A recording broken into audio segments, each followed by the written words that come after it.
Most people think fear is loud, a scream, a jump, a chase. But the kind that stays with you? It's quiet. It's the moment your brain says, that shouldn't be possible. I'm going to change names and a couple details because the person who told me this still swears it's real. I heard it from a guy I'll call Mason. We were 16, same school, same friend group. He lived out near the coast, one of those towns where the ocean is always there, even when you can't see it. Mason's family had money, not private jet money, but enough that nobody worried about groceries. His parents ran a small business, nice cars, nice house. And the weird part? They were strict about one thing: cash. His weekly allowance was basically nothing. So that summer, he started looking for quick cash jobs. Anything. Not online, not an app. Just old school, walking into a local temp office and asking, "Who needs help today?" Most days, he got nothing. Then one morning, right as he was about to leave, the receptionist got a call. She covered the phone, looked at Mason and said, Can you start now?" A pickup truck rolled up outside. The driver wasn't rude, just tired. He didn't even ask Mason questions. He just nodded toward the passenger seat like it was already decided. They drove 20 minutes, not to some big construction site, but to a quiet neighborhood with a single house getting work done in the backyard.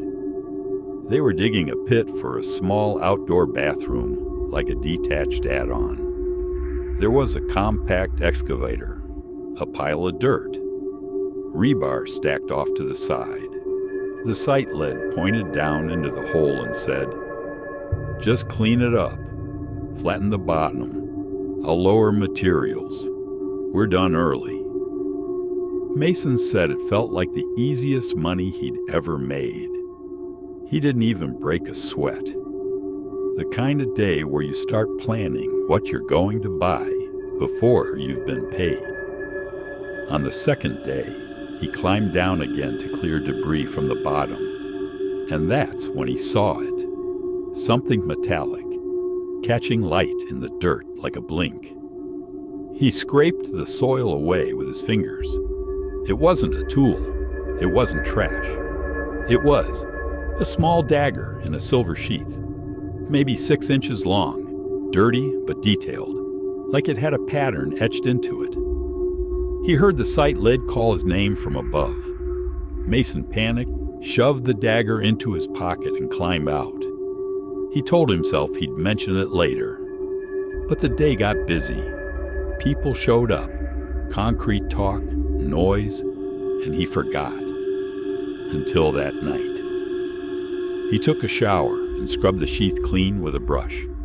The dirt came off like it didn't want to let go. When it finally shined, he said it looked expensive. Not sharp-looking, not weapon scary. Just wrong, like it belonged to a different life. He tried to open it. It wouldn't budge. Then he noticed thin wire wrapped around it, tight, crisscrossed like someone had sealed it on purpose. He should have stopped there, but he didn't. He used nail clippers to cut the wire, piece by piece, until it snapped free and the sheath slid open. The blade inside was shaped like a miniature katana. One edge sharp, one edge dull, and the dull side had tiny characters etched into it, packed close like a warning nobody translated. Mason said he stared at it for a long time. Then he laughed, because he was 16 and felt invincible.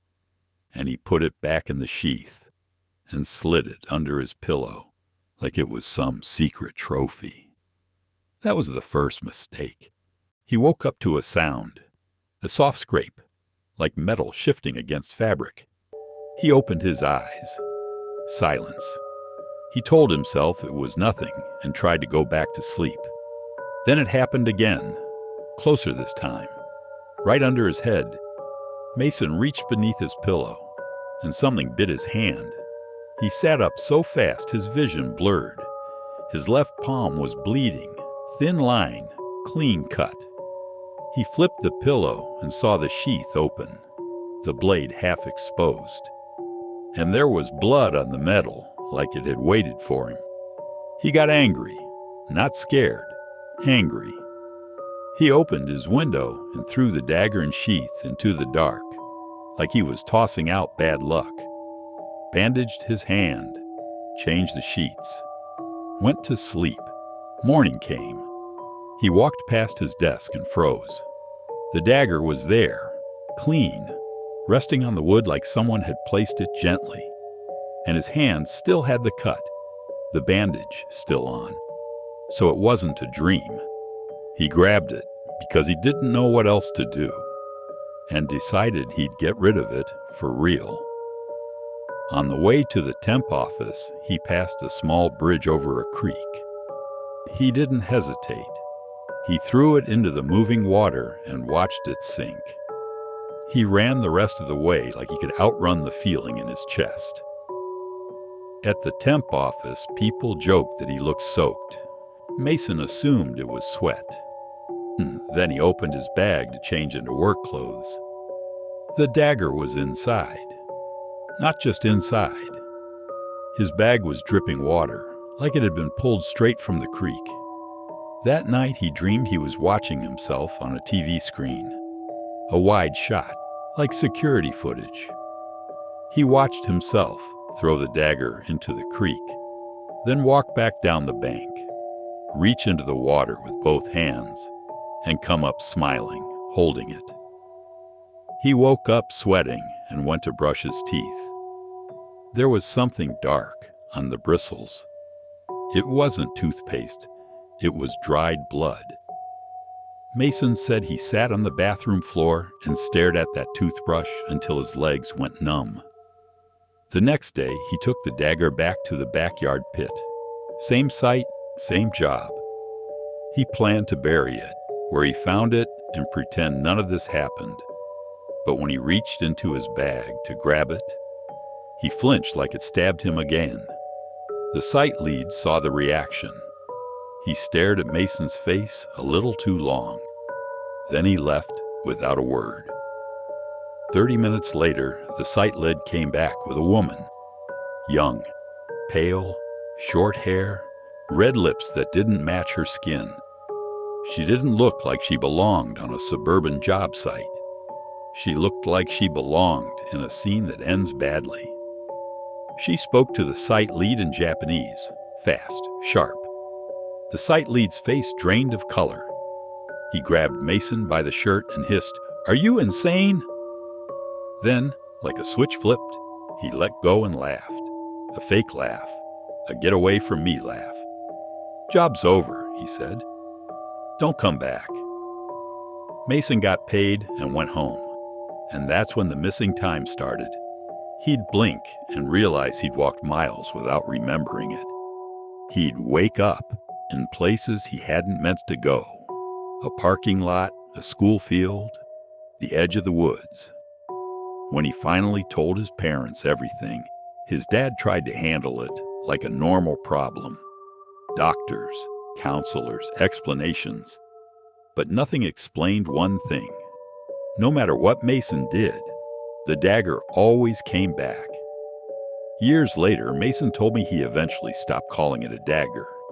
He called it a return address, because it wasn't following him. It was claiming him. And here's the part I never forgot. The night he told me this story, we were sitting at my aunt's place. She was the kind of woman people quietly went to when they didn't want an official answer. She listened without interrupting. Then she looked at Mason and said very calmly, "That's not his name." Mason tried to laugh it off. My aunt didn't laugh. She leaned forward, eyes locked on his mouth. And I swear, for half a second, a thin black thread slipped from the corner of his lip, down toward his chin, and then slid back inside, like it had never been there. My aunt stood up so fast her chair scraped the floor. "Tell him to leave," she said to me, "right now." So I did. I told Mason to go home. I told him I'd call. I told him anything that would get him out the door. He smiled, small, polite, like he'd been expecting it. And as he stepped outside, he said, "Yeah, I was leaving anyway." I haven't heard from him since, and I don't use the name Mason anymore, because I'm not convinced it was ever his.